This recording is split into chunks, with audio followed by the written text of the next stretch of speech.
Okay, so Councillor Bengry will offer us a word of prayer. Thank you. I, Father in heaven, we bow our heads before thee as councillors and people representing our community. We are thankful for the positions we have. We ask that thy Spirit be with us and guide us and direct us, and be with those individuals who are making presentations to council, that they will be clear on their remarks, that we can understand and go forward with the business of council. We thank you for this position. We ask you to be with us. Say these things humbly in the name of thy Son, Jesus Christ. Amen. Amen. So before we, I'll call the meeting to order. Before we move ahead with the additions, I would like someone to move 7C, blood trespass bylaw into in camera. I'll make that motion. Motion by Councillor Bengry to move 7C in camera. All in favor? So you have a FOIP preference? There's a FOIP situation there, yeah. Yes. Okay, good. Is there any additions? I think Councillor Bengry has one addition to the agenda. Let's put it under 7E. Okay. And I'd like to speak to Rita memberships. Okay. Okay. All right. Any others? I just had, from the Agrodome, they had a question that they, actually, no, I think we're okay. Sure? No, we're good, we're good. we're Okay. good. You could put it under other, just in case it comes up. No. I You all think right? we're good. Thank you. All right. Motion then to approve, to adopt the agenda with additions. Council support. So moved. All in favor? Okay, so number 4. It's 5 o'clock. Do you want to recognize? I do. I want to recognize, first of all, Corey and Bill Creek from our local media, and welcome those in the gallery today. Ryan, good to have you. Nolan, Rob, and Brad, good to have you here. We'll start off with giving time now for Mr. Rob Barfus to discuss an item with us. Rob?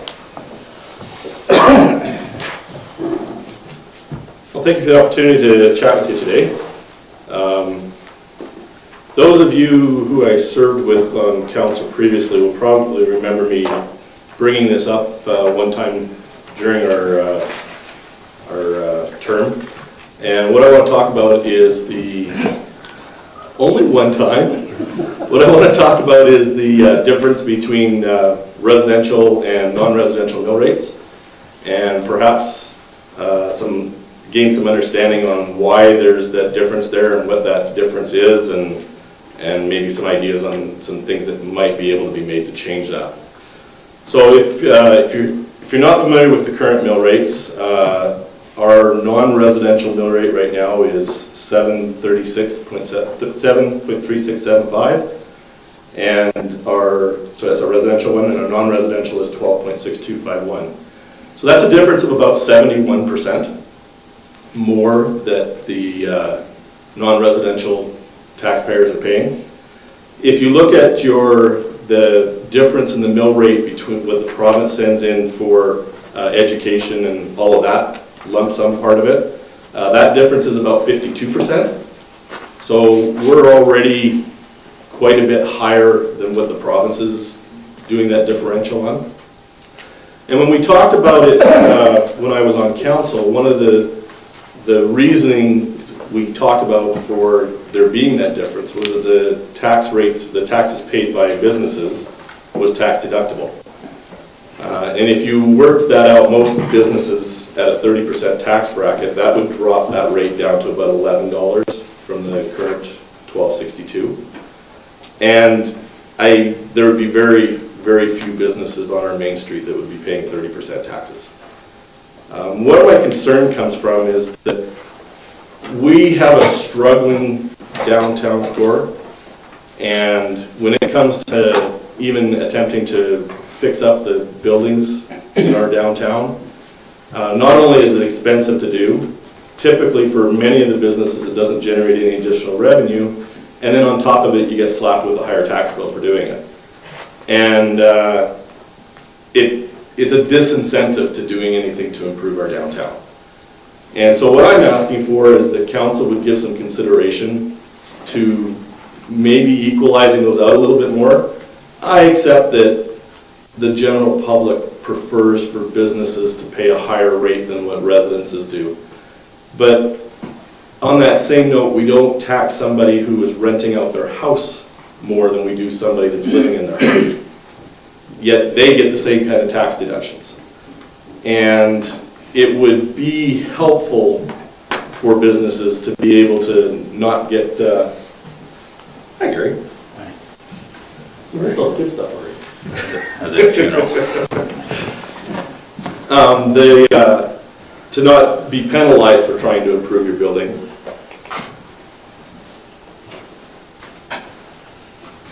And that's kind of basically the core of what I wanted to mention. There are a couple of other things that maybe council could look at doing besides just lowering or equalizing that rate out a little bit.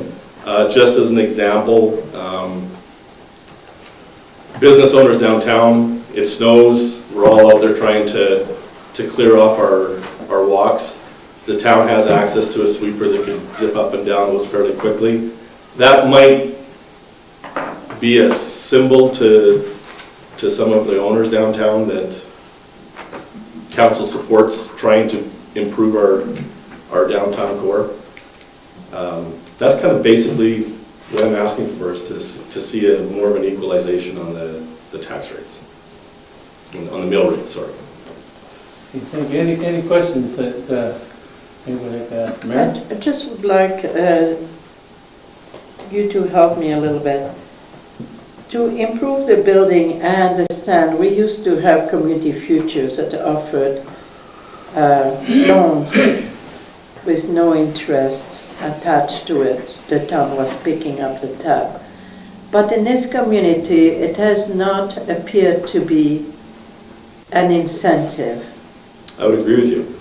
I think the big reason for that is because of the whole picture of what that does. I've talked to him a number of times, and I'm sure he wouldn't mind me using him as an example, so I'm going to. Brad Beezer's building. I don't know if you've ever had the opportunity to walk through it.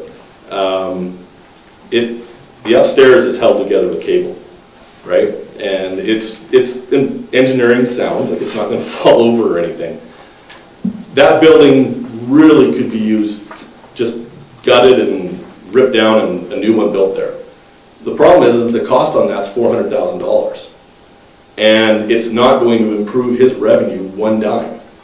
So as a business owner, he's never going to spend the $400,000 on that. On my building, it would cost $250,000 to replace my building, and again, it's not going to improve my revenue for my business a single dime. So even fixing up the way the front of it looked, as expensive as that was a fairly big expenditure just because I wanted it to look a little bit better. But it didn't improve my revenues, and yet my taxes went up from doing it. So when you have the interest-free loans, they're great if you're planning on doing it already. But you still have to pay the loan back. It's the capital cost of doing it that's the disincentive to it. Yeah, that's correct. And I don't know how we fix that when we just don't seem to have enough people in our community that want to support local businesses, to encourage businesses to spend that kind of money. I have another question for you. You may have the answer, you might not. There has been a desire from the community to see improvement on Main Street. Of course there is. But the Chamber of Commerce had never come to support the initiative. And so I really don't know what to think of it. In some towns, there are revitalization incentives, but there never has been one single delegation speaking to that need. I'm hoping to have some influence to change some of that. As of yet, I have not been successful with that. So- All right, so that helps me a little bit understand. You're speaking as a lone voice at this point. I am not representing the chamber at Okay. this point. Thank you. Yeah, Thank some other you. time I'd happy to give you some more information on that. I've got a question I want to direct it to Jeff. Back years ago, 35 years ago, there was a Main Street revitalization program. I worked on it. I helped paint several of these buildings along the Main Street and really spruced it up then. Is, pardon me? Richard, what's his name? The deputy CEO. Or whatever. Bobby. Yeah. Richard Bobby. It was a great program, and I'm just wondering, is there anything like that available that the chamber could access? Sort of and no. So the old Main Street program doesn't exist like it used to. They found that they were throwing a lot of good money after bad, meaning that they were spending a ton of money improving facades, doing the pointing on brickwork, doing all that, and then 5 years later it changed and somebody stuck it over it all, put vinyl siding on it. Right, so they couldn't compel the owner to keep it in that condition. Yeah. So they discontinued the program. What they have now is there is a Main Street program. It's not called that. Heritage Main Street something. Where if there are certain aspects of the building that have historic significance, they will help you, give you a grant to help maintain that piece of the building. So if it happens to be the facade, that's great. If it happens to be some unique architecture on the inside, you can preserve that. But there isn't anything that is wholesale doing exterior improvements. And if there's no historical significance to your exterior, then there's no grant money for you there. So that's how the program's evolved over the years. Now to that, 4 years ago, time flies, I say this a lot, maybe 5 years ago, I took a representative from the Main Street program door to door on Main Street so he could explain it, and there was nobody interested in pursuing it. So we didn't have any uptake there. And so we've seen, in my opinion, I'm not trying to disagree with Rob here, we've seen a ton of improvement on Main Yes. Street, in my opinion. We've seen a lot of businesses put a lot of money into their stores on Main Street recently. But from a historic preservation point of view, there hasn't been an interest in it. And I'll point out, and this is what I was trying to get at, on the facades, we've seen great improvement on Main Street in the last 5 years. The structure of the buildings hasn't changed significantly. And that's where the underlying problem really is. So initially, we make them look really good, we're putting lipstick on a pig. And eventually, some of these buildings they're in really bad shape. Yeah. But again, that's a little bit of a distraction from what I came here to talk about. What I really want is for council to give some serious consideration to equalizing out those mill rates a little bit. In dollar terms, it's not going to make a significant difference to the amount of taxes that most businesses are paying. It's more a symbol of support than it is in actual dollar terms. You're not going to take $1,000 off of a $2,000 tax bill, right? I mean, that's not realistic to expect. But it would be helpful and show a little bit of support that way. Councillor Brown? So the point to lowering the tax rate for our businesses is just goodwill? I think it has some encouragement benefit, but it comes back to the same problem we had with the interest on those loans. Saving me $500 on my tax bill for my building isn't going to pay for me to do major reconstruction, right? But over a couple of years, it might make a significant enough difference that I could do it. And again, the biggest thing is there, for example, on my building, if I spend $10,000 on the facade on that to make it look better, not only do I now get taxed on the $10,000, but I get taxed on it at $12.62 per thousand. So it's just kind of that extra whack up the side of the head. Okay, thank you. If you had, it's nice that you're here. It would be nice if there's chamber people here. So we'd be dealing with everybody, not just your business. Have you had a chance to talk to the chamber about this? What's their response and why aren't they here? So we had the chamber changed their date for this month. It was supposed to be yesterday. I was on their agenda to speak to them yesterday. But when they changed it to today, I couldn't rearrange my schedule to be able to, so I just sent a written response. they had a number of questions that I wasn't there to answer for them. And to be honest, there's nobody on the chamber that understands even the basics of mill rate right now, so they had a lot of questions, and I suspect that once I've had an opportunity to sit down with them and talk to them about it, there'll probably be some support there.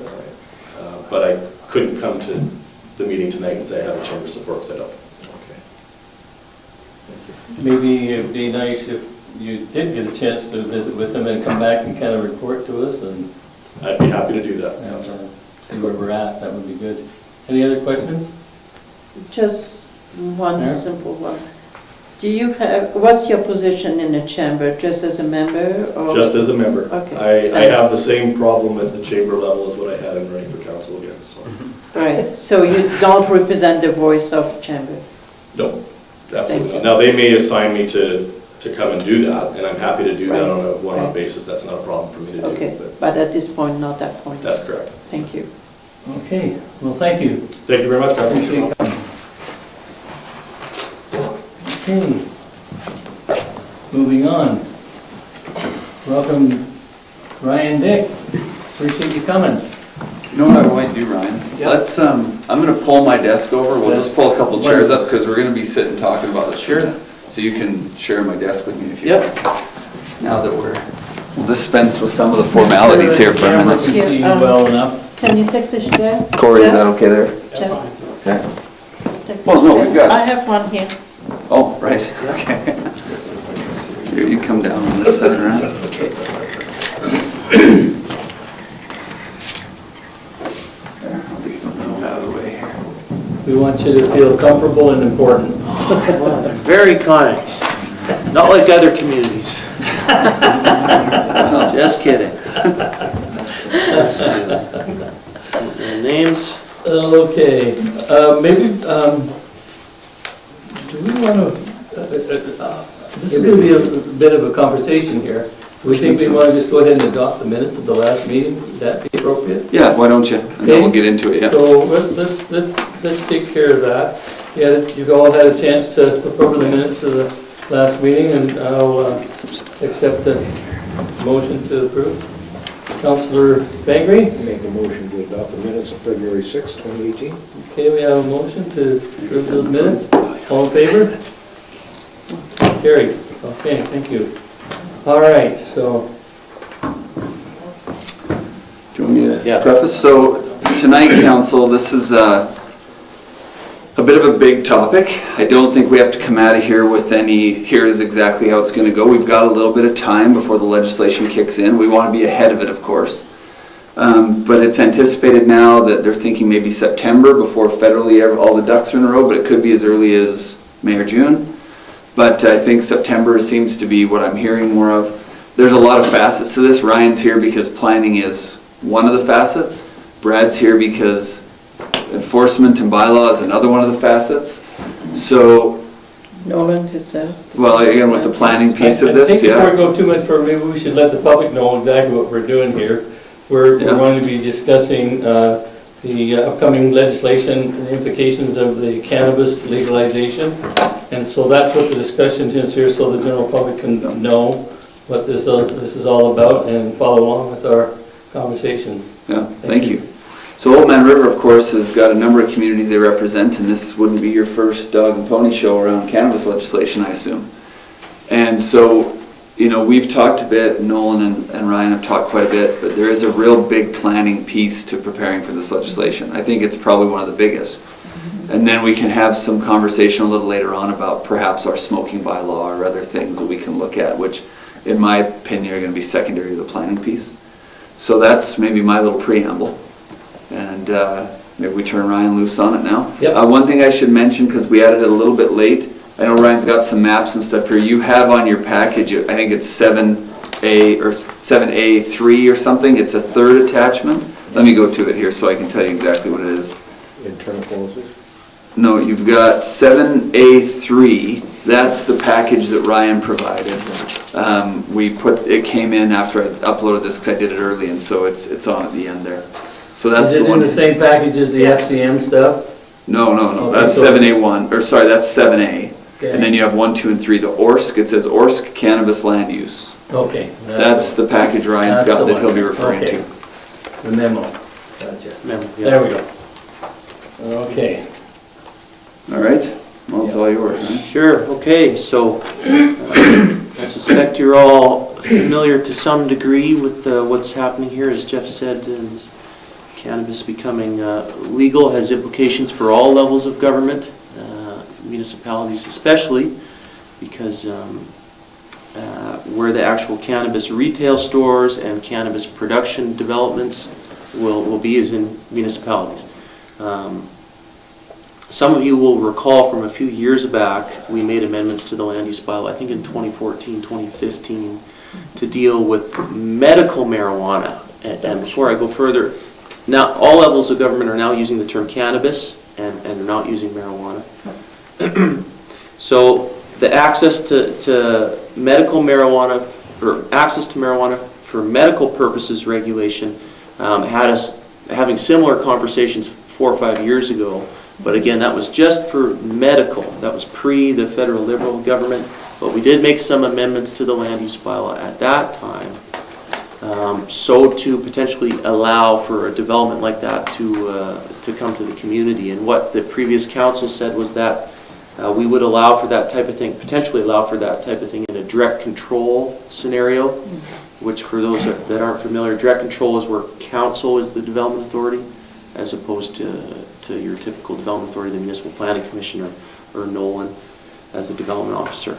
So there is a little bit of language with respect to marijuana in the land use bylaw at this time, but to be completely clear, that's just with respect to the medical marijuana, not the recreational or legalized cannabis, which is more what we're talking about today. Like I say in the memo here, the province recently released their regulation, the Alberta Gaming, Liquor and Cannabis regulation on February 16th.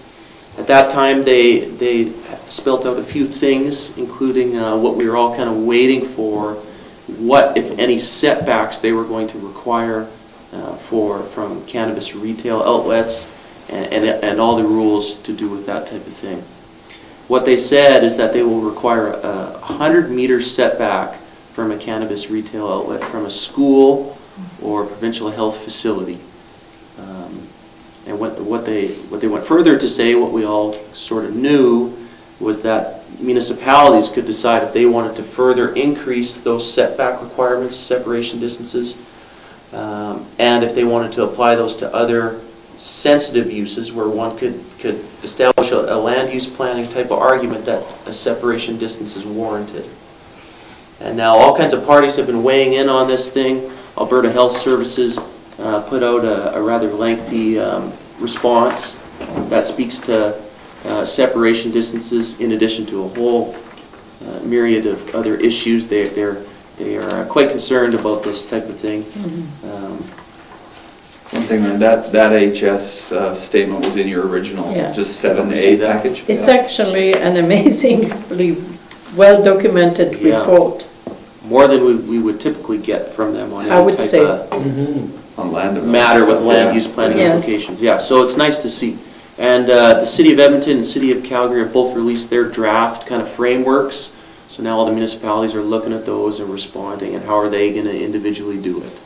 As you might expect, Calgary and Edmonton appear to be erring on the side. They're a little less cautious. Don't appear to be moving toward larger separation distances, but they are considering regulating separation distances for things like liquor stores, childcare facilities, all those types of sensitive uses. Could I just want to make something clear for this conversation. When we talk about retail cannabis, and you've probably seen it in your background, but to be clear, this has to be a standalone and not combined with any other use. So the gas station can't add it as a product line. The drugstore can't add recreational cannabis as a product line. So we're not talking about existing businesses adding a product line. They can't. It has to be a standalone, only selling recreation cannabis and nothing else, well, and some accessories, and nothing else. So this isn't a case of having to try and regulate our current businesses expanding into that market. It's properties that would be solely used for that. Yeah. Question? When we went to the Brownlee conference, that's one of the big things that they were Right. talking about when they were looking at how to design it and how to sell it that would work. The question was, well, are we going to have munchies to go, right? Yeah. Because that just makes sense. They go hand in hand. But that was one thing they were very firm on. They will only sell this product. And a couple other things that go with it, but it can't be food, it can't be, and they also talked about, you know, this picture you've got of the rings around the schools and playgrounds and how important those things were. So it's, a lot of thought went into it. Yeah. So Yeah. I have a question too, Ryan. Yeah. Under the discussion we had 4 or 5 years ago under the direct control, this is something we could legislate that we don't have to have a retail outlet within the community? Well, if you Is- look is under it- option Yeah. 2B, option 2, Yeah. direct control district, there are some questions there, but Councillor Barnes, maybe is your question, can we just simply outright prohibit them by Yes, bylaw? that's the Right. question. Okay. essentially, Yeah. If you got a thought it's on that B, one. it's under B you have. And we, it, the town did under districting. procure a legal opinion back in 2014. I'm sure you have that on, Jeff. When the medical marijuana stuff was going on, and what they said was that we can't do that. We can't do that unless we have sound land use planning related reasons to do so. We can't prohibit a specific use in a community for whatever the motivation is, you know, moral, religious, whatever. Those things are under the jurisdiction of the federal and provincial governments. Mayor? Except there is something that is intriguing to me. We are presently under prohibition for liquor. The cannabis comes under Liquor and Gaming Commission. So I'm kind of trying to understand, where do we stand regarding that prohibition area that affects alcohol Yeah. when the same body is now having cannabis and other toxic substance? Councillor Bengry? I'm just trying to understand that. What Brownlee said is they appointed the gaming commission, Liquor and Gaming Commission, as the overrider and overseers of the program. It's not that they're controlling the program, they're the only ones that are in charge of spilling out the information and marketing stuff. And we're dealing with two different things. We're dealing with smoking and drinking, and that's totally two different things. But Ryan, what I got out of our horse presentation the other night, Thursday night, I'll come back to it. is the fact that we have to have a land development plan, so that if a grow-up does present to council that they want, we have to have that in place, and all the reasons why we're going to put it in that area. Is that right? Production.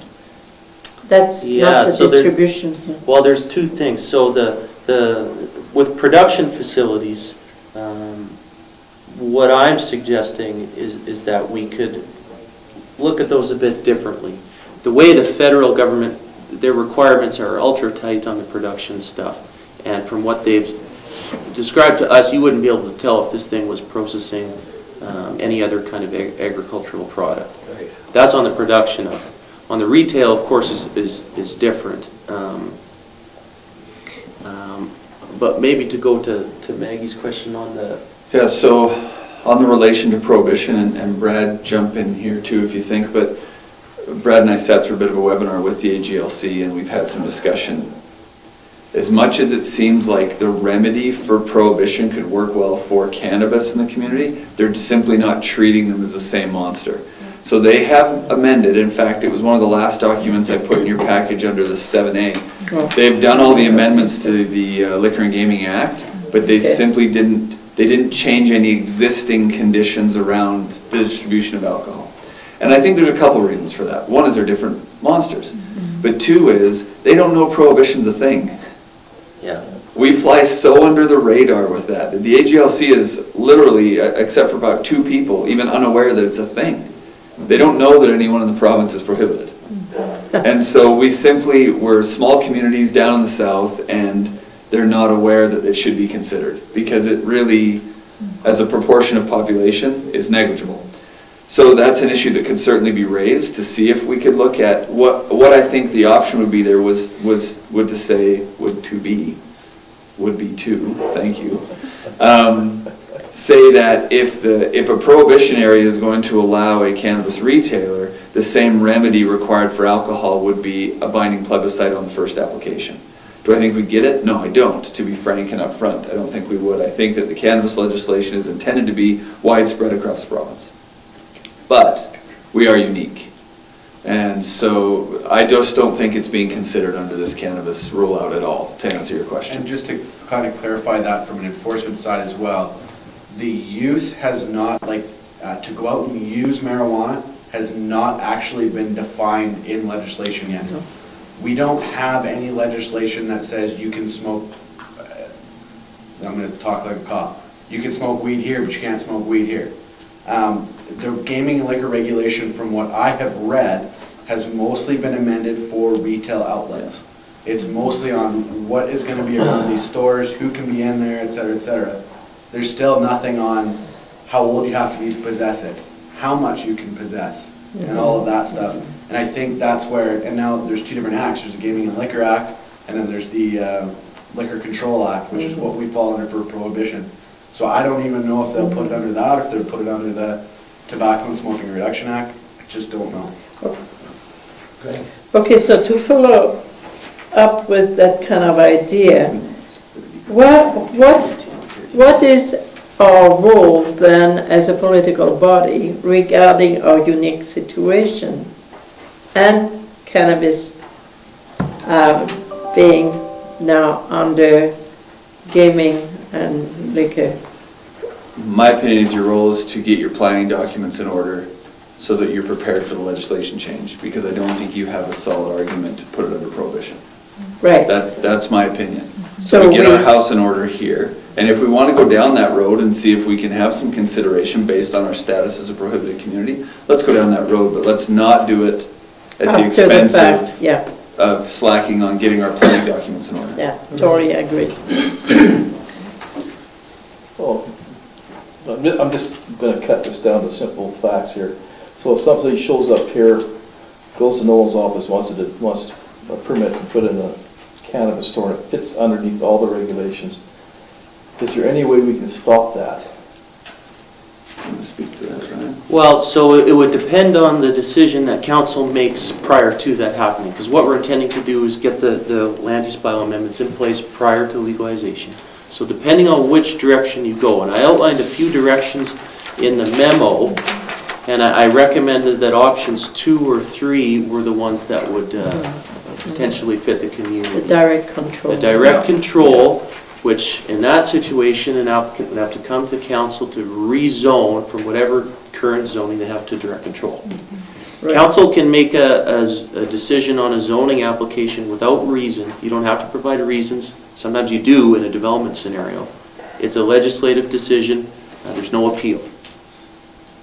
So were you to continue to turn down zoning applications, and people are starting to wonder what's the reason for this type of thing, well then someone could pursue a court challenge. And but generally, again, going back to legislative decisions in general, there's no appeal provision. You make the decision, it's done, no reasons. If you go the other option to separately define these cannabis-related uses in the land use bylaw, and then presumably list them as discretionary uses as opposed to permitted. Discretionary, then it would come to the MPC. The MPC would have to have a planning type reason, a defensible reason as to why the application wasn't approved. And that would be appealable to the Subdivision Development Appeal Board. That's the process for development permits. So, to your question, it's possible that you could find a reason. Perhaps there was a sensitive use, perhaps they're in one of these buffers that we choose to Right. establish. Yeah. Perhaps they're not, and we find out something that we can translate into planning terms for a refusal. Okay, so as a municipality, do we have control over the buffer zones, how Yeah. wide those can be? Yes. Perfect. Yes. 300. Councillor Barnes, if I could ask, and Ryan, I'm not clear on this, and you identified on the map, you had the 4 buffer zones, but then within that map was a number of areas we called of interest. Right. So, for example, we've identified the schools, but it would seem reasonable to me that the youth center also requires a buffer zone. You know, that only seems reasonable and stands to reason. The playgrounds may be justified, so my question, Ryan, because I don't know the answer, while the legislation has said schools and hospitals, does the municipal council have control over other areas which could require the similar buffer zone? Can churches apply to have a buffer zone, for Right. example? Right, Yep. because they're carrying on youth programming during the week and stuff like that. right? What about daycare? Yeah, and the province has out and said that, right in their framework, that you can, and I think the wording they actually used was sensitive, establish shorter or further distances from sensitive use areas. Right. They haven't defined what a sensitive Right. use area is, that's up to you. I can define that. So I think you're within, the scope of your power. That's what they talked about at Brownlee, that's what they said. They said in these areas, whether it's schools, Daycare, however you playground, foresee whatever. those special areas being, that is, we can make that decision. So can we stop people? Well, we can make it tricky for them, is the answer. I mean, that's what they said, the lawyers. If the spatial distribution of the Right. community is such that we have a school here, a Right. school, and they just happen to Right. work, that all these spheres, Hurston's so huge. then Yeah. then you maybe have a sound argument. But if you've overstretched, it's possible that it could be challenged. So I think you're on relatively solid ground to establish reasonable buffers like this from all these sensitive uses. See, I was gonna say, even with this building, we have youth in the gym with their gym club and all those different things. To me, So this would be library. by definition of a Library, sensitive right. area too, Definitely. as well. Schools, right. And so, and I think this is important for us when we make our land use bylaws, we're gonna have to add these buffer zones in there so that when it comes to the part of enforcement, when Brad has to enforce this law, then he has to have some teeth with which he can work. Well, The framework there. but remember, council, if the buffer zones are enacted, there isn't ever a retailer within those zones. Like, there isn't anything to enforce, Yeah. right? Right. Yeah. Except for the use. Well, except for Use. use, and we'll talk about That's what I that was tonight a talking bit about. too, yeah. We heard about that. Yeah. Well, I was gonna say, like, Go the ahead. buffer zones are great for the retail outlet. Yeah. But as boots on the ground, there's still, and schools don't have cigarette machines in them, but there's still kids out in the back parking lot smoking cigarettes. So I just wanted to keep that in the back of everybody's mind when we get to the use. It's not gonna prevent the use, it's gonna prevent the sale. Well, but one other thing in that case, not to pick on your case, but Yeah, it's no. important.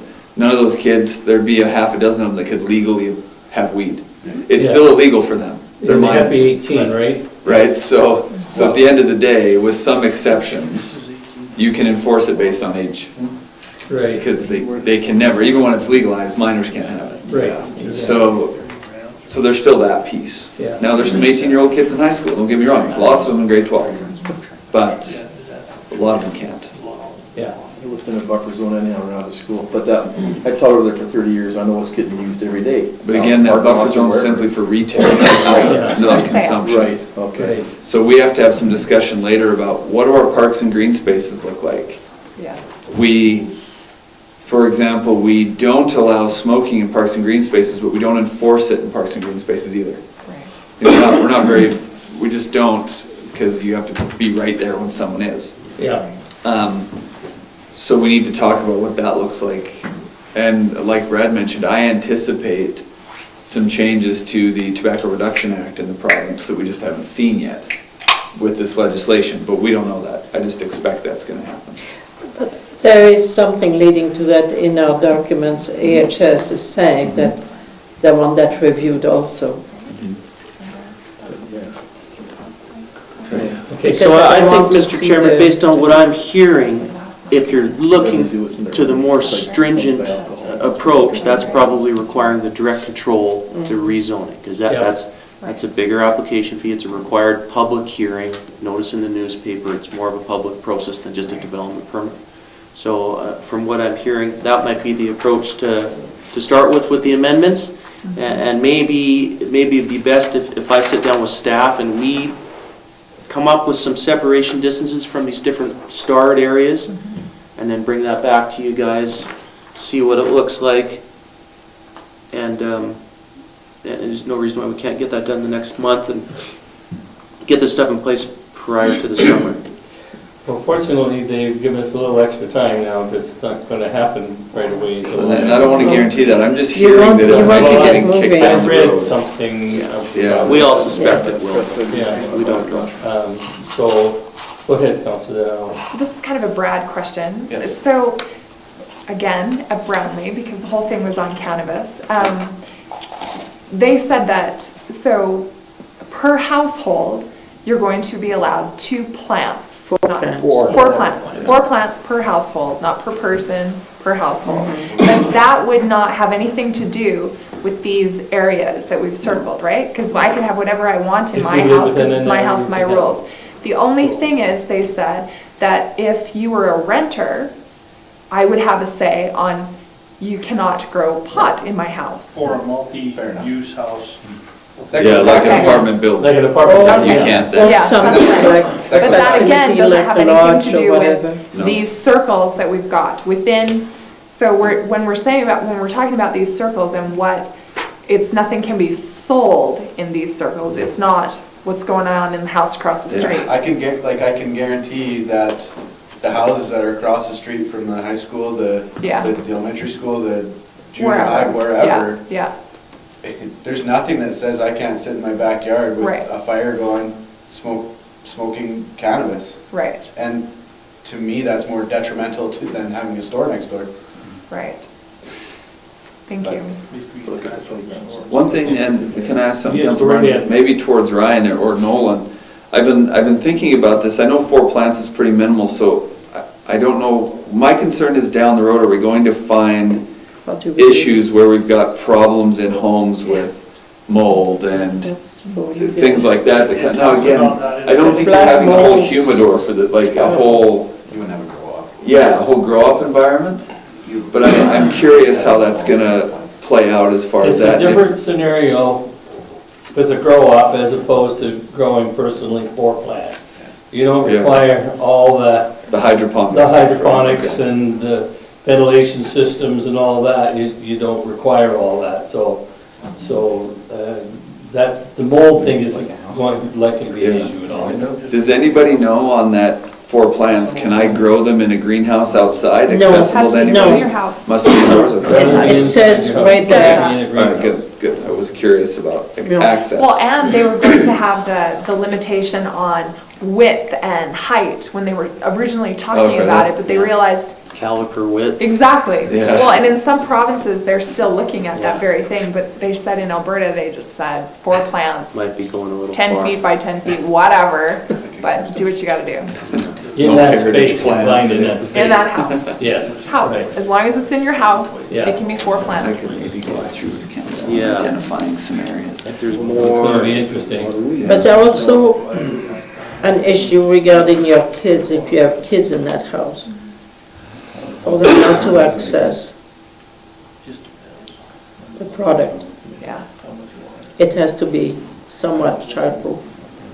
Does the committee, I guess, running council, do you guys want to go through just some locations that we could Yeah. definitely have on the map that you can think of right now that we should certainly have considered in a buffer area? I think we should. I think we've already said them, I but. Well, we've said some, but if we I just think maybe the go churches- through. Absolutely. Well, I'm looking at Town Square, that's not inside a buffer yeah, zone. right on that. I mean, I think if we look at all the churches, not only ours, but Okay, also of course. the Anglican and Got Yeah. the churches. Catholic Church. Catholic one. Library. Yeah. Library, we didn't get, yeah, we didn't. And you've got the Civic Center here and the Epic center. Yeah, we said that. Yeah, What you about, said library. Daycare, clinics, this is what medical I'm clinics, concerned about. hospitals? Is So we that- have the hospital identified, but we don't have the Yeah, but what clinic about the clinic? identified. Can we say that we don't allow it in town-owned facilities? So you want buffered from every town-owned facility? Is that what you're saying? That's what, yeah. We could. So the only, and I'm just playing I devil's see that. advocate here, because I would support Well- it morally, but I'm just saying, what would be our reason for having a buffer around the public workshop? Like, what's the reason for a buffer around the sewer plant? That's all I'm throwing out. There's not a sensitive, I mean, some of my guys are I'm more looking more at sensitive than others, recreation but, facilities. yeah, okay, so that's, Yeah. that Right, qualifies Serena. it. That qualifies I it. did You kind got of kids give him there. all the top lots and everything like that. Say that again? I gave Brian the stars around I think all we the got top most lots of the that are in parks. Yeah. But You Jeff- have the soccer pitch up here. Anywhere, an area where there's Yeah. exposure to minors on a Yes. regular Well, basis. there is another place. There is a provincial building. There are a lot of people who come with their kids to get immunized in that building. You've got the picture So area shoot up there there, as well. and they have the parents. Well, we have parents the and Rotary dogs. Park right there. That would capture it. Right. Rotary so- Park's right behind it. Right, yeah. So there Yeah. And then, would of be course, enough. our campground, the Rotary Yep, that's already. facility down there as well, the campground. Yeah, you got it. So now that we have all of Cardston pretty much covered, Well, You we, buy it, but you can't use it. Well, what I'm also gonna do for, I mean, we work for McGrath, Raymond, Sterling. We'll monitor what they're doing as well, and we'll probably, presumably we'll kind of sync up. So I'll keep you guys abreast through staff, what they're doing. the key is, if kids are in that area, heck no. Yeah, that's a very defensible reason that Yeah. would presumably stand up to a Exactly. challenge. Councillor Bengry? Ryan, you made it quite a statement there, and so did Councillor Brown, in the fact that children are present in that area. So we look at the public workshop, and we have some multiple apartment buildings down in that area, and there's a lot of children around that area. just, Does that qualify? To the You're not gonna south of it. differentiate it based on residential, I Yeah. don't think. No, Might be a it's tough got to be sell public there. spaces, Yeah. you know. But what can the town do? I mean, they don't want their workers smoking. Oh, well, that's another Well, question. Yeah, That's there's- another matter. That's another, There's a whole mess on that too. that's another question. So, Yeah, we'll have to work on internal policy. Well, that's what I was gonna say, Yeah, all internally, your we internal could policies. take care of that. That's something I brought back can- from you one can of the sort of take meetings I care of went that. to. Yeah, yeah. Brad can't smoke it in his Yeah. truck. No Yeah, one can be the lightly fact buzzed. remains that it's not just decriminalization, it's legalization. It's gonna be out there. It's You're normal. It's gonna coming. encounter it. Yeah. Just prepare. You're gonna encounter it. Exactly. And that's another thing in that webinar that Jeff and I sat through, and I don't think you were with me at that point, Jeff, but the stores themselves will have a buffer area. So you cannot Have utilize the liquor store, yeah, product this and that. in or That's around the right. store. That's right. Yeah, Where the So, public are going to be. and I mean, That's again, to play devil's advocate, I'm not against it, I'm not for it, but that's another thing to keep in mind, because you wouldn't be able to, if you had a store downtown or whatever, you probably still wouldn't be able to use it within that 100 meters or whatever. I think it's 300 meters. 300 between meters, businesses. or 300 feet, 330 feet. 100, Oh, so 100 meter, 100 100 meter, 300 feet. I don't believe that the province set distances between stores themselves, did they? No, the No, I use. thought they did that too. I thought It says density in was there also that you set. can't do the I think they're suggesting that everyone could, but maybe that's another thing. I think there was a, To look at. no, I don't anticipate having a density issue of the number Yeah. of stores. You'd think that the market wouldn't facilitate. Yeah, there are some more than market one. forces at play here, okay. like The I'm saying, metropolis of Cardston. Yeah. same reason liquor store probably, Yeah. the number of people are drinking. Oh, I think it would I think there was a 300 I do remember hearing that. meter Yeah. density requirement. Maybe it is. This one was the healthcare school, municipal school reserve. Yeah, maybe there's something else in there. Okay. Okay, so on the planning side, do we want to proceed with that then? We'll Yeah. start putting a little bit of that together? Draft some Do amendments. you need a No, we'll recommendation, just- or just? We're just in No. committee, we'll go ahead and start putting that And together. then bring it back to us. So, Mr. Chairman, if we would, Brad, did you want to speak to anything just from a bylaw and enforcement side outside of land use? And what I will say from the bylaw, the use and the possession side of the cannabis legalization is that preventing the stores is not going to prevent the access to the Oh, we substance. understand that. And I've already had the question posed to me, what are we going to do about it? Are we going to prevent the people from using marijuana in town? No. We cannot do that.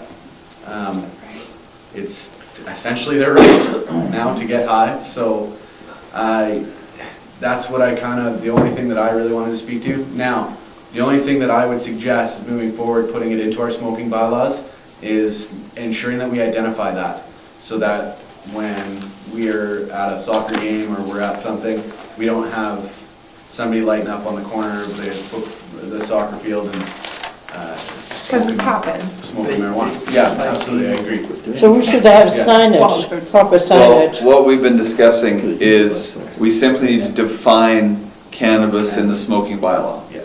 So it's not currently defined, I think it makes sense that it's assumed, but we're not going to go on that assumption. So we'll bring back some amendments with definitions Right. within the current bylaws. Like I said, I haven't seen amendments to the Smoking Reduction Act yet No. related to this, so I assume there'll be something coming down the road. AHS is obviously going to petition strongly for that. Yeah. They've taken a pretty strong position in this. So we will work on that internal bylaw as far as what we already have for smoking and making sure it contains anything. I anticipate some concerns from a bylaw point of view where maybe you've got a neighbor that, like I said, wants to sit around the fire and smoke weed and you happen to live east of them. That's going to be a problem. It's going to be an issue in the community, and we're going to have to figure out how we're going to deal with that. Because the big thing, and going back to the areas, in our current bylaw, it is illegal to smoke anything within, near the outdoor pool, on a playground, any public facility, which includes churches, entertainment spots, recreation places, business amusement, education, transportation, consumption of food or drink, et cetera, any sports fields, and it even defines a skate park as a specific definition. My suggestion would be to just amalgamate all of those and say, no smoking in or around Of any any kind of public product. or sport or park or recreation facility. Period. And then that way we don't have that, 'cause We- technically it's Do you have illegal to to. separate it But though? we have to define a buffer You have to too, though. define. Yeah, oh, We have to absolutely, say, yeah, yeah. Okay. and by the way, Yeah. it's not gonna be 300 meters. That's not reasonable to say, kids, we see this all the time. Dad's at the park with the kid, dad wants to go have a smoke. To tell him to go 300 meters away to have it may not be reasonable, but is 50, Right. outside of the park boundary. That's the question we're gonna have to 50 feet, wrestle. you mean. Well, whatever that number is, it's obviously smaller than 300 that we're looking at Yeah. for retail. Yeah. So we're gonna have to wrestle with that distance a bit. Yeah, because I go back to, I put it on a personal aspect, it's no secret that I am a smoker, and it's right now currently illegal for me to go into the campground and camp at the campground and be able to have a cigarette outside of my camper at the campground. Which is fair, I get it, I totally understand, there's a lot of kids there, and personally and morally, I wouldn't do that, I'm not gonna be with my kids and smoking, but at the same time, is it under my best discretionary power to go in there while they're all sitting around the fire and start hammering $150, $250 tickets? Probably gonna come back into this room. And we don't wanna see that. So, just something to keep in mind. Okay. Councillor Selk? Another question for Brad. In terms of the impairment aspect of this, Brad, how are you going to deal with that? I'd much rather deal with somebody that's been smoking weed than drinking, I'm gonna tell you that. But in We don't terms of really- detecting and Don't know. My biggest concern right now is driving. That is my biggest concern for public safety, is people getting behind the wheel. And as far as I know, there's something that I can stick in somebody's mouth and that it'll detect it weeks later, but it sent it away to some Canadian drug lab, but that's not gonna protect the public. right. So I don't really know, Councillor Selk, I cannot give you an answer.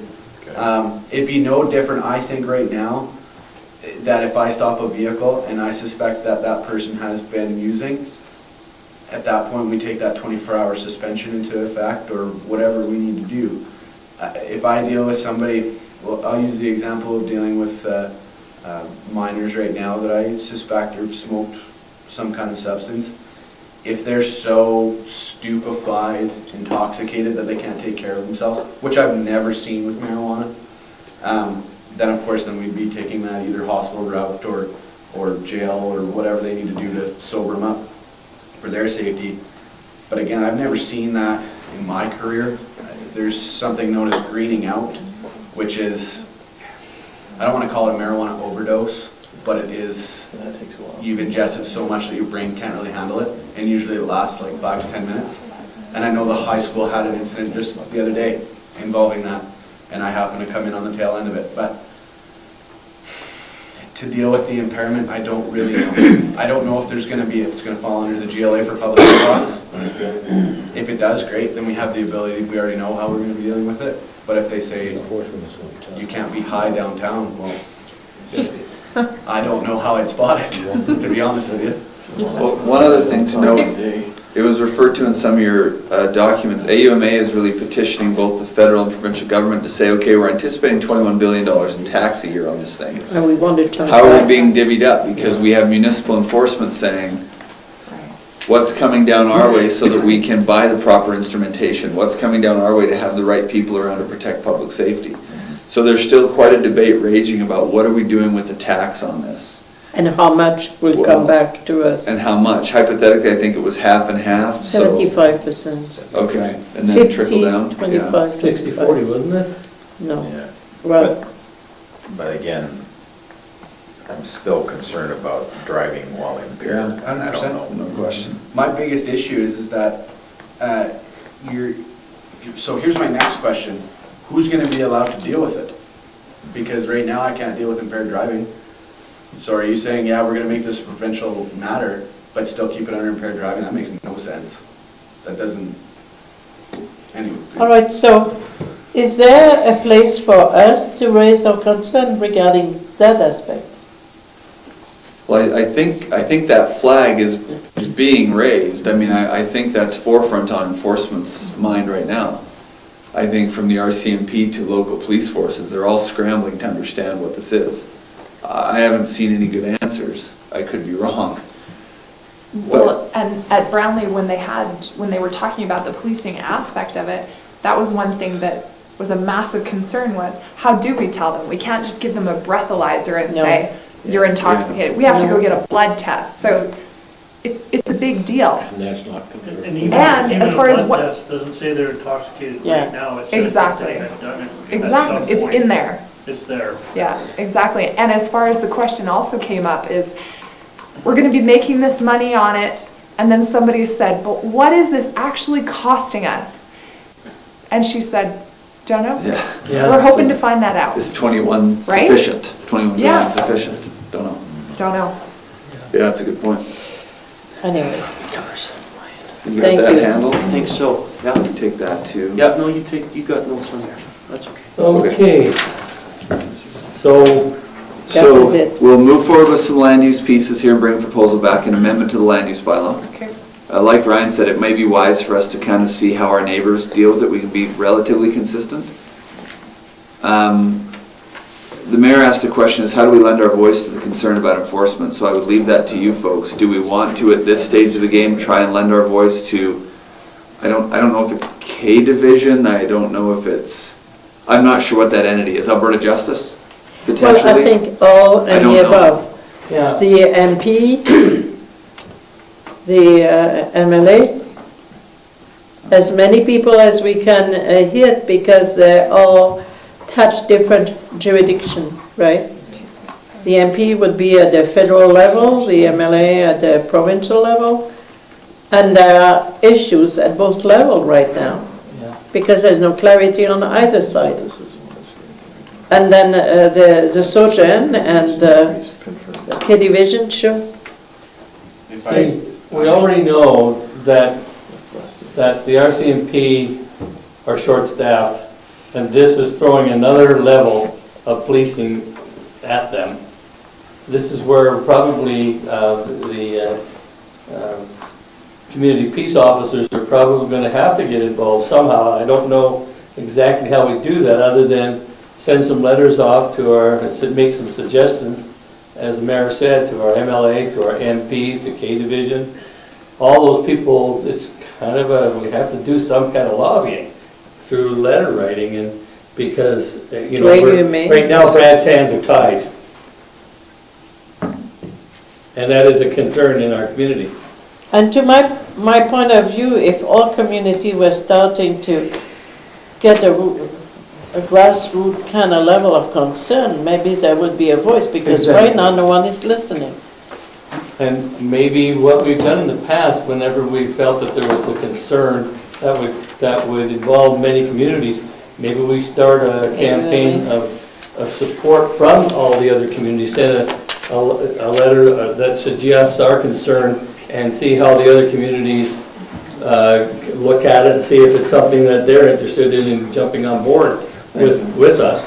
Thank you. Even mayors and reeves, Bengry. I don't know. We have an avenue which is far greater than other communities, and that's AUMA. Maybe we need to write a letter to AUMA and ask them how they are going to address the issue on our behalf. Yeah. It's already kind of Yeah. Put out a I position. think they already They are. have a position already. Yeah. But I think we should be there I'm to just going to say, if you support really them. want to see how this has affected other communities, Colorado. read on Colorado, Washington, Terrible. Oregon. They Exactly. find lots of stuff on the internet where it tells you exactly what's happening. They've been out for 5 years. Yeah. And I'll tell you, accidents have increased. There's been some things that we thought would explode that hasn't. Some things that are worse than they thought they'd be. Yeah. So I had a that's- phone call today from somebody, because knew I was coming to council, and they said, have you read what's going on in Colorado? There's a nightmare going on down there. The legislatures down there are saying now they wish they hadn't done it. Well, I don't know whether they can reverse it with it so far gone, because they're having a lot of problems, like you said. Accidents have increased, mental health issues have increased. I And can't remember which state, but there's been 14 explosions where they're at the factories where they extract the THC. And it's in 3 years, there were 14 explosions. So wow, so it's a dangerous product. Jeff. Just in your background, there is a letter from Barry Morishita of AUMA just suggesting that there is a concern about the distribution of the tax because of the upfront implementation of the legislation and the enforcement needed. And so AUMA is specifically requesting that the province establish a $30 million fund in the next budget to offset costs of transitioning to the legislative and regulatory framework. Yeah. So there is a formal campaign through AUMA going forward right now. Maybe tell us that we're asking for too much. We could either coattail that, or it's up to you fully, but I have no doubt there's strong feedback going to legislators on this issue. I think one of the things we may want to consider, at least from our perspective, is giving our own municipal officer the powers to deal with that, with impairment, which he currently doesn't have. So that we could petition the provincial government for expanding the powers from beyond the RCMP and municipal law enforcement or municipal police. If I can speak to that for 2 seconds. I received a memo or whatever come down from Tammy Spink, who's the director of the Community Peace Officer Program for the Alberta Justice Solicitor General. We now have the ability to apply for, under our appointments, for criminal code, mischief under 5,000, theft under 5,000, warrant executions under all criminal jurisdiction, and a few other things. Now, that's what I think is the start. I think that the Justice and Solicitor General are saying, okay, well, if we're going to have these guys out here doing this stuff every single day, then we need to give them the authority to do it. Absolutely. So then what do we got to do, Brad? What I would have to do is file away for my appointment.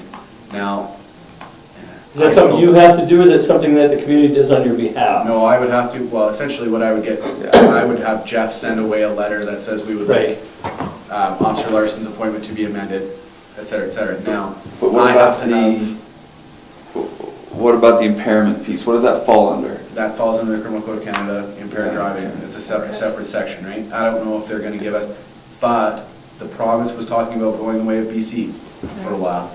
and saying, okay, Okay. well, we'll make it a provincial matter Because under the Traffic Safety Act. Because, Brad, you could, if the provincial government agreed to it, you could be given that appointment too, where you could administer roadside breath tests for those who are impaired through alcohol. So it's not a stretch to say that if they go that far, and then the other ones are given. Absolutely. Okay, so is that possible that we petition on your behalf or? Well, so, and just to continue with applying for that amended appointment, I spoke to not our highest detachment commander, but somebody in the detachment who doesn't agree with Oh, yes, that's I should right. have that authority. Mm. That person didn't think that I should have that authority. Now, that person has his reasons, and I kind of understand his reasons. I don't feel that I should be out investigating thefts downtown.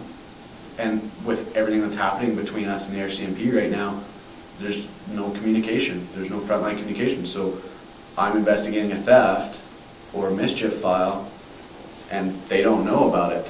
And so now they're getting a call about it, and I've already done all the work.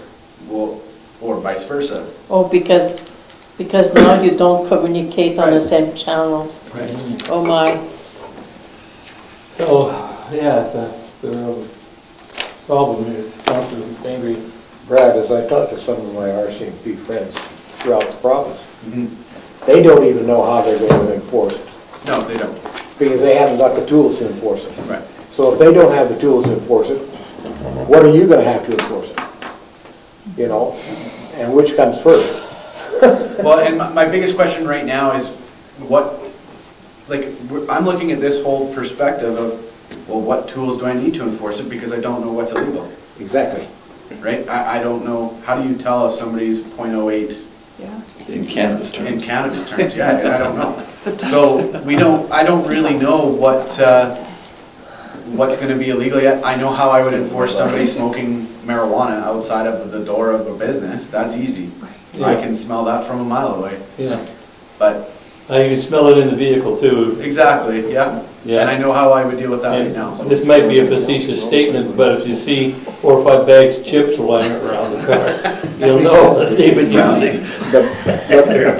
But Brad, Yes, let's say Richard Bengry is smoking medical marijuana because of a medical condition yeah. Should you be in my vehicle, and you stop me and say, hey, just a minute, you know? They show me your permit. Yeah. Are you driving? You shouldn't be driving if You you're. should be driving if you use Because if it. you're driving, I'm still going to get a At what 24-hour point? suspension.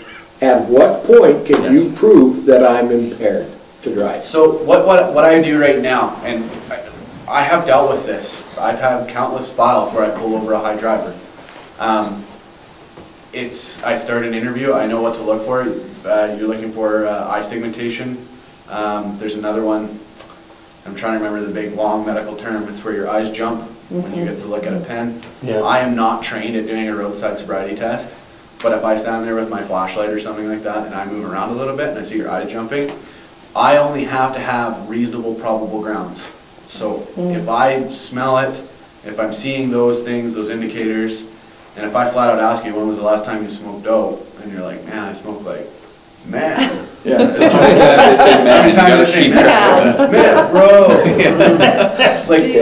Like 4 hours again, I'm gonna be like, no. It's still enough for me to do a 24-hour suspension. Okay. Councillor Selk. So, at least from my perspective anyway, I would suggest that we want Brad to get all of the powers that he can get currently Training. from the Solicitor General, and we should amend his Appointment. Yeah, his appointment. Yeah. Because the more he, Do we need a recommendation for that? We are. You could make it for that, and then we could bring back the details on that at the next week. Councillor Selk, do you want to make that? Yeah, what that looks recommendation? like. I'll make that recommendation that we Amend his appointment. amend Brad's appointment. Okay. Okay, we have a recommendation, all in favor? Carried. Thank you. All right, moving on, where do we go from here? I think we've got pretty broad direction, which was what I was hoping to get today. So I think that works. I think we've got good direction on land use planning. What we didn't totally conclude was if we want to start some kind of campaign to the regulatory bodies. I had drafting a letter to enforcement-related agencies with the town's concerns regarding cannabis enforcement related to public safety. Or do we want to watch and see how this all plays out on the political landscape? That was maybe one ambiguous piece of this conversation, but I think everything else was pretty clear. Any thoughts on that? Well, I think we could maybe keep it in a back, keep it on a back burner Watch it closely. and watch it, and if we're not satisfied, let's start to write and voice our concerns. Maybe that would be the wisest way to go at this point. Great. Okay. Sounds good. Okay, I think that's it for that topic. Thanks. Okay. Thank you so much. So, moving on now, 7B, RCMP priorities. So we have a, Now, Zen always had said that whichever is 1, 2, 3, 4 does not mean priority order, but just mean area of interest yeah, and these concern. are the priority issues that we've been working on. Traffic, community safety, property crime, traffic safety, police, community relations, police visibility, crime reduction, habitual offender management.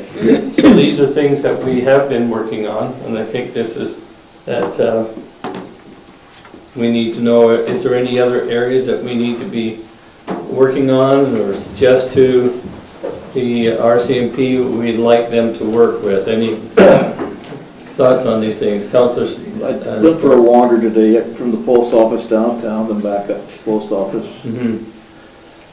Talked to at least one business person. They're just not seeing the boots on the ground they'd like to see. I literally had to go like this all the way down Main Street, little clumps of people smoking. Isn't there supposed to be some kind of bylaw you can't smoke within 10 meters of them? There is, it has just not been enforced. I understand that. So, Again, that seems to be the biggest issue is Yeah, but there's certain groups, he was telling me, and Brad's very aware of them, yeah, that basically just make it miserable for people to be down there. yeah. Is there any way the RCMP can push a little bit more on those people? Go ahead. I think their goal last year was to have 50-foot patrols through the entire year. And I think that if we're going to suggest anything, it would be in the number 3 category. We want that tripled. We want 150-foot patrols throughout the year. 50, like 50 times going 50 out? times throughout the year. That's their goal. For the- And at There the needs to time be they 3 had times a done- day. So that's And at the once time they every had 6 done- days. Brad, At the how time, they had often done do you go in? 35. How often do you foot patrol? are you doing? Do I do a foot You, patrol? yes. Do you, Maybe if I'm lucky, I get one a day. but one a day? If you're Well, lucky. Ish. I'm not gonna. I know, ish, Yeah, I'm saying, yeah, ish, one a roughly. day. On the average, On a yeah. slow week. Dave, so when we met with them, they had, their goal was 50, they had done 35, and that was in January, so it was almost the end of their fiscal year. The end of their fiscal year is the end of this month. I would suggest that we want double, triple, quadruple that number. okay, can I say something? The only concern I have, although I totally agree with you, more visibility the better. The concern that I have that were raised last year regarding the same issues, then the people are on the ground in our town, they're not in their cruisers, and when they're not in their cruisers, that is also an issue. Because now the policy is just on 300 feet or 300 meter of road, rather than the community and the 4 communities they're supposed to represent. I would suggest that the problem is on the 300 meters, it's on Main Street. Of course And not it in is. And not in my backyard. Well, it's both. That's exactly what I was gonna say, that if we took a poll of the people in town, every one of them would say, load up on Main Street, because if we don't see, No, I mean, although I did see a ticket taking place on 4th Avenue or 30-kilometer zone today with a ghost car, but I'm just saying that there's more of a concern that they're public, not in their cars. Yes, if you're breaking law, give them a ticket. but I really believe that more people would like to see a little more enforcement on Main Street. A lot more enforcement on Main Street. And the other issue that was brought up last year, I'm just going to bring it up because we asked for that very thing. The other issue was we pass on the front of a group, they behave or move on, but we turn around 2 minutes later, they're back there. And so how do we do it? So essentially what they're saying is an impossible task. We also have a new public safety bylaw that gives them a lot more teeth to do some things. Exactly. And I agree with all the above, but I'm just kind of playing a little bit of a I devil's understand you advocate can't be here. there 24 hours a day. Councillor Brown and Jeff. So, because I'm new on council, this 1, 2, 3, and 4, is this the order of No, importance? that's what no. It's just. that is Okay. what I It's just the said. numbers. Okay, It's so just- when Councillor Selk, so when you were talking with them, and they brought up 50 times per year was their goal, whatever, did you tell them we want 2 million? Like, what did you, I feel like you would have. Because we know It's that, 150, not 2 million. and he wants it today. So, We just suggested that there would be some changes to what we think the priorities would be. We didn't actually put a number on it. So I guess we could say, well, we've gone from quadrupling it to now we want 2 million. Councillor Brown said so. well, I feel like the one thing in the election that was pretty much unanimous with everyone we spoke to, whether it was business owners or people just stopping by, their biggest concern was our Main Street and what are you doing to fix it? And so we're putting the bylaw in place. We're trying to get Brad down there as much as we can. We're giving him all the appointments we can possibly give him. Now we're talking to the RCMP. Like, surely this has got to do something other than having 50 below every day to stop people from being on Main Street. That doesn't stop. It slows them down. That helps. It's just, it's so frustrating. Okay, but we have to be a little bit more understanding of their whole big mandate. The RCMPs, you're saying? Yeah. I mean, I know. I hear you. I know. I hear it for the past 7 years. I know. But when we had boots on the ground, it did not change a problem per se, but it was a perception that was changed. Right. It was a sense of security that the merchant had. And I really honestly believe that perception is equal to reality. And that is true. So people saw it, felt comfortable, felt there was a lot of good being done. And we had that. But it didn't solve the problem at all. Councillor Selk and then Councillor Court and Councillor Brown. I think we've all agreed at this table that we already have approached this from a multifaceted, multi-pronged approach with our vagrancy issue that we're taking forward with the Member of Parliament and where we're going with that. I think what we're suggesting here is this is another part of that multifaceted approach where the business get educated on what they should be doing and then they have more boots on the ground. And I know that they have a bigger mandate, but we also are not completely ignorant of our own mandate. Well, the reality is we are losing business on Main Street. A major drugstore is moving for that very reason. Yep. That's the only reason. They spent all that money on that new building across the post office. That's right. As far as police visibility, again, I'm not out in the community all the time driving around. I should probably a little bit more. I probably see Brad more than I do any RCMP. There's more of them than there is of Brad. Why is that? Or where are they? Well, if you drive around too much, you'll get a seatbelt ticket. As opposed to having someone on Main Street shooing people along. I mean, Councillor Brown first. sorry. I was essentially just going to say what Councillor Selk said. But I will add, it is proven, actually, that in cases where you are having problems, boots on the ground does make a difference. Because if Brad's pestering me and following me up and down Main Street, I'm not going to be there because he's there, and that's no fun. I'm going to go elsewhere, right? But I'm not going to be. So boots on the ground, it makes a difference. Being seen makes a difference. Mayor and then Councillor Bengry.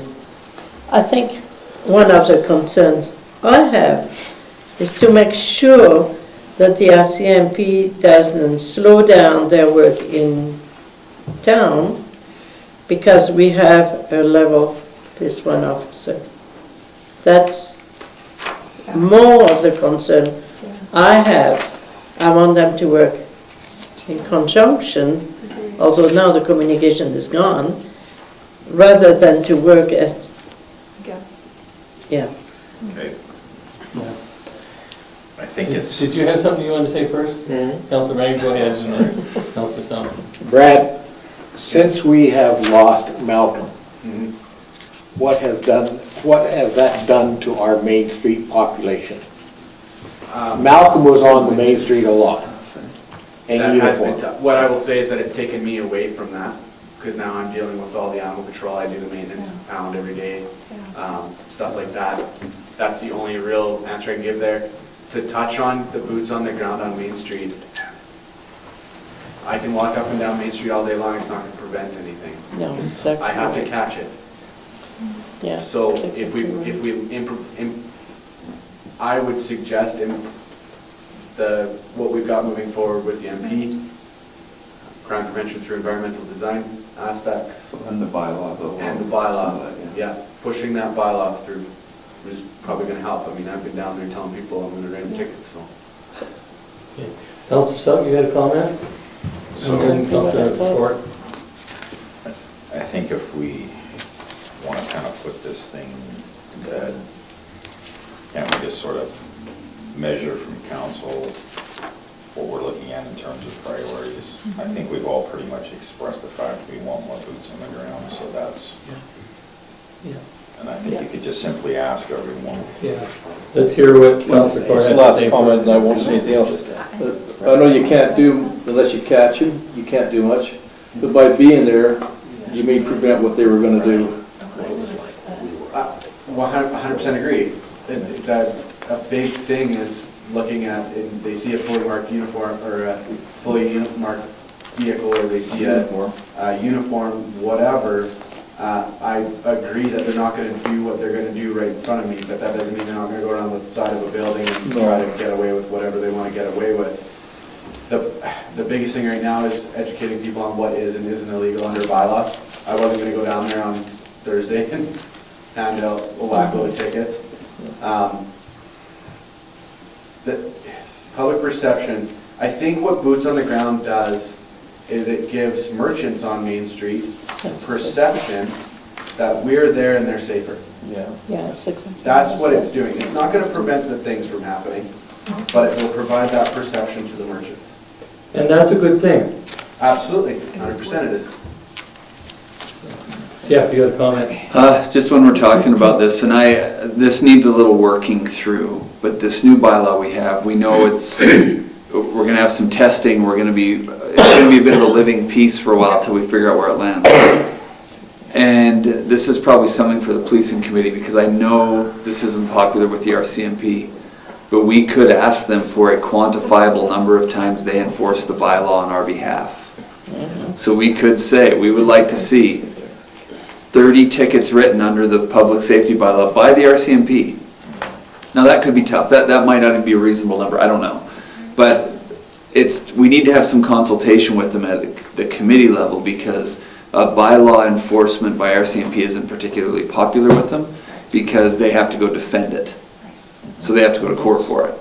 That doesn't personally offend me at all, by the way. I'm just saying it's not particularly popular with them.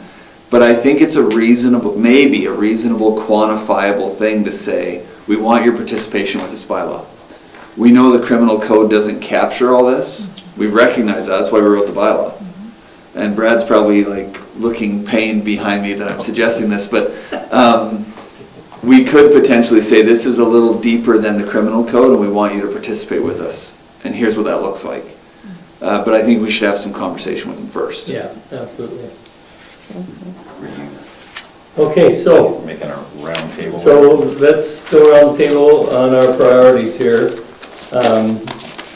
How do you feel about the priorities that we have here and the promotion, I guess, making an emphasis on the police visibility and the community relations a little tougher, a little stronger? Is that what we're looking at? How do you feel about that?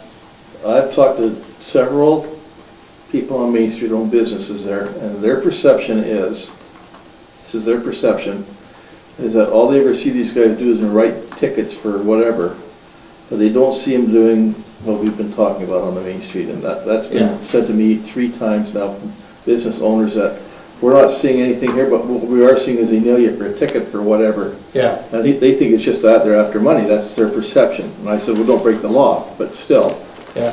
you know. But there is an enforcement piece involved with people on the street creating problems, and that's something that has to be dealt with. The community wants that dealt with more than anything else. And if there's someone that's breaking the law there, panhandling, whatever it is, and the penalty is stiffer than what it's been, then that ticket should be given and should be dealt with. But we need to encourage the people to make a complaint. Yes, Call them absolutely. if you're being harassed. You're next. Okay, Councillor Brown. So last Tuesday, when we passed the bylaw, I was downtown Wednesday, and I was talking to one of the store owners. He was not stoned. He was a store Seems owner. premature, but okay. Sorry. A store owner on Main Street, sorry. And what he said, hey, Paula, he said, Brad was just here, and he dropped off a copy of the bylaws. And he's like, yes, I've been reading it, and man, that's got some teeth to it. Yes. I'm excited Yeah. to hear more about what I can do. Yeah. And I just thought, that's brilliant. So if we're like Councillor Selk and you're going around the table here and you're asking for our order, my number one is boots on the ground. Yeah. That's Yeah. hugely important to me. Not that community safeness and all of that isn't important, of course it is, but on behalf of our business Yeah. owners on Main Street and the seniors that are, Yeah. or me, trying to get in somewhere, I'm tired of being hassled, so So boots on the what we're saying ground. is, they're all priorities, but that number 3 needs to be Agreed. Aggressively, aggressively worked on. more than 50 times a year, Yeah, yes. yeah, absolutely. Like triple what they're doing now, 2 million. if that's the number, if that's the number, not 2 million. It's a huge multiplier. Anything can happen. Okay, Councillor Bengry. I think back when we had Charlie Brown here, and how much time he spent on Main Street. Charlie Brown. Yeah. Charles. Charles. Charles. Oh, yeah. And how much time he spent on Main Street, and the difference it made. Mm-hmm. And it was because he stopped, he talked to those people, they respected him for his position. Yeah.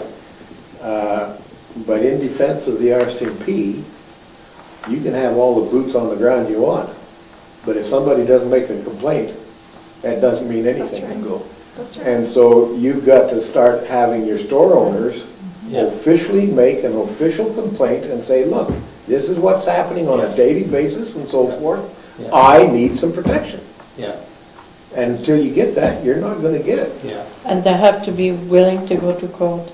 yeah. And as long as I keep on Exactly. telling you, I don't want to go to court, I'm afraid of retaliation, Too the bad. boot on the ground will not change Yeah. anything. That's right. And the thing is also, in that situation, if they're not willing to go, then they can't be pointing the finger at the town council saying that we're not doing anything. We've got bylaws in place, and we're suggesting to them that they have to play their part too, right? And that's up to them to do it and to follow through.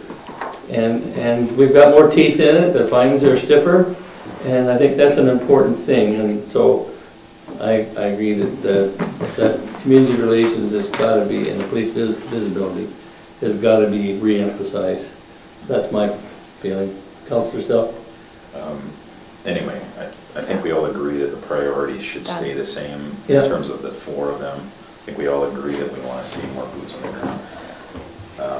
What I will say in defense of the merchants is that I know the chamber is educating their membership regarding their responsibility to buy in and make complaints and be willing to go to court. And the other aspect of this is that if you look at all the statistical reports from the RCMP, we are their major customer. It's not the county, it's not Goat Rustlers in Hill Spring, it's town of Cardston. So Yeah, we are their main piece of business. yeah. Mayor? Well, I cannot disagree with police visibility. Especially want the RCMP to work in conjunction with our peace officer regarding that aspect.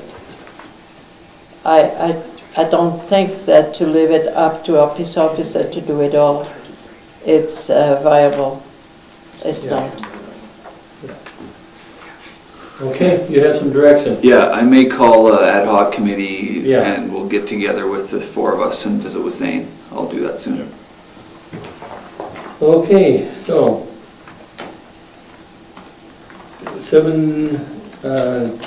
7D, business arising from Mr. Barbas's delegation. I've got how we deal with this. I think we asked him to bring back. That's very nice. We'll take it. Pardon me? I think we asked Mr. Marks to bring back. I think we do. Okay. Until we get that. Is that what we're doing now? Yeah. It's basically good information because we're not setting mill rates for another month or two anyway. Right. All right, so did you have some more information from the chamber that you wanted to discuss with us? What I would suggest is that you just kind of file it under information until I come back with, Right. Okay, and I'll come back next Thank month you. or the month after before you guys do mill rate. all right, good. Thank All you. right, so then we'll move on from there. There's not going to be too much more to be concerned about there. Alex just went to grab some food, so he Okay. should be back in 5 minutes. We could probably do 7F, the addition, the two pieces of correspondence, and then we just have the one item. 7E, Yeah, you have an E from Councillor Bengry. yeah, And then we'll do the correspondence. Alex should be back. We can break, have lunch, then do the. and then go in camera after Yep. that. All right, so we'll move on for your situation then, Councillor Bengry. I asked for an addition, and we're talking about our memberships in these RETAs, and everybody knows what a RETA is, at Southwest, South Grove, Badlands, and so forth. I got an interesting report from the mayor. It's the monthly report from South Grove. And I went through this whole report. I don't think I'm illiterate, but I could find nothing in here that concerns with Cardston, how they're going to increase business in Cardston. But if past council members, like Councillor Barnes, Councillor Creed was on council then, I asked for this council to look at these electric charge stations for alternate vehicles. And basically it went nowhere right here at the table.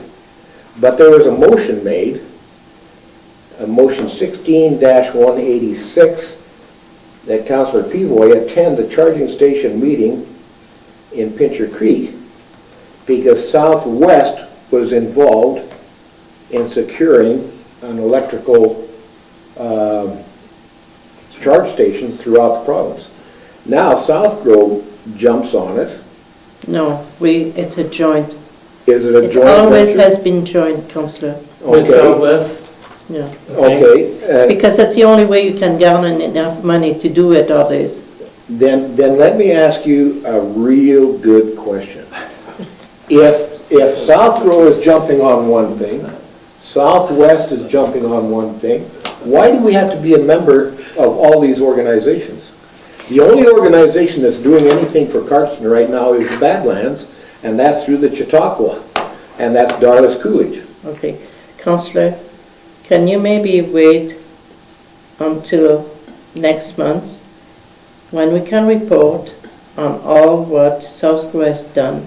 South Grove has done amazing amount of things for the region and the prairies in the agricultural department, in the water department, in the broadband department, in in anything to do with alternate energy. How do you think we got Axia if it was not through the contact I had at South Grove? How do you think that happened? Because Southwest introduced it.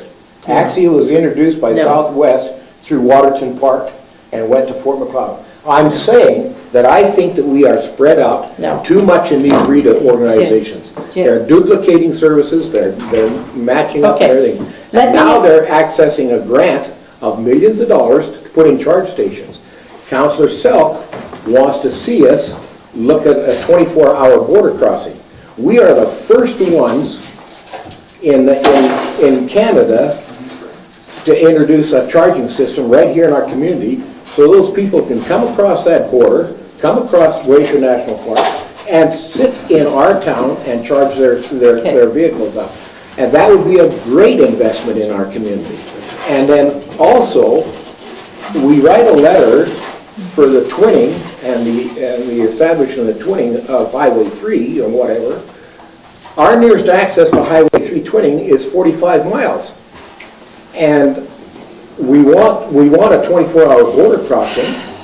Are we shooting ourselves in the feet by being members of all of these RETAs? That's all I'm saying. Well- I think we need to prioritize what RETA we want to be in and which one's going to do the job for us. Councillor, what you are saying, there is a lot of truth in what you say. But there is also one aspect that you're not getting. If it's called a regional economic development association, it's because the benefit is not particularly always to your town. Although tomorrow and the day after, you will see it is to our town. But essentially, is to propagate the benefit, the economic benefit, to a region. The same way as Southwest is doing it. Between the two of us, we're covering the whole South. And if you think we don't have power, go ask the ministers.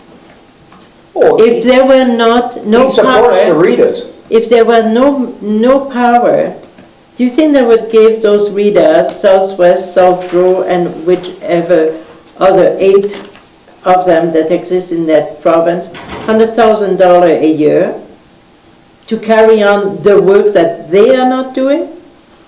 But what I'm Ask saying, yourself that question. but what I'm saying, Mayor, is because I'm a taxpayer in this community, You pay 35 cents, and I can guarantee you, you get more bucks for your money through South Grove than in paying your dollar with Southwest.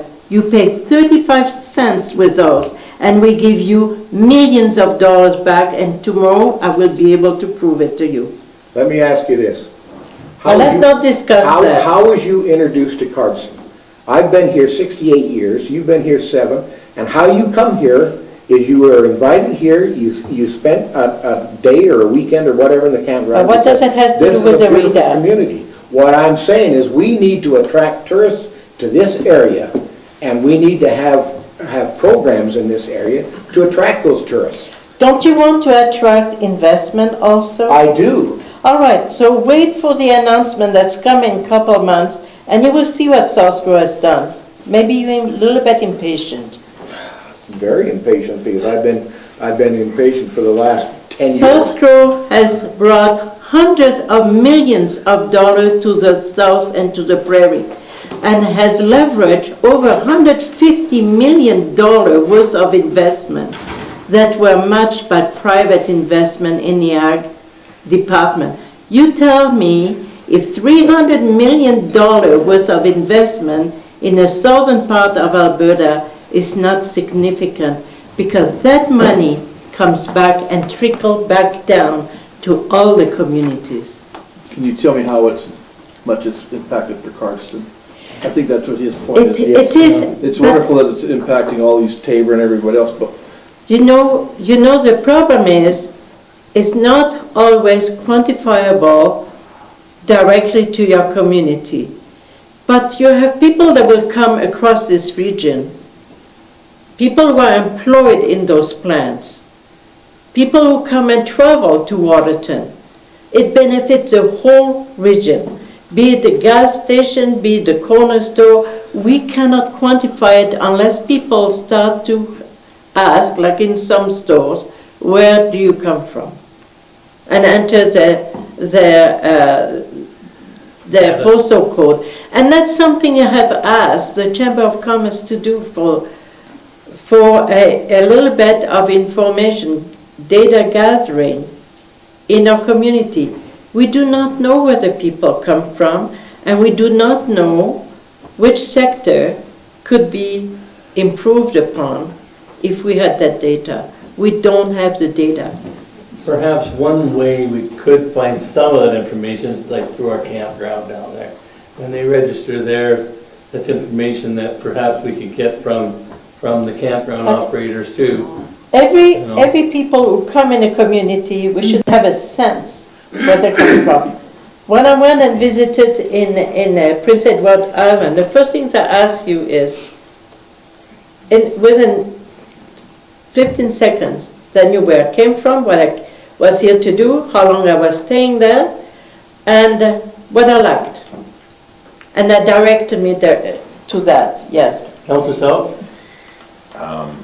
I might be mistaken, but I'm fairly certain when we had this conversation a week ago, we were all in agreement that the REITs that we belong to are important.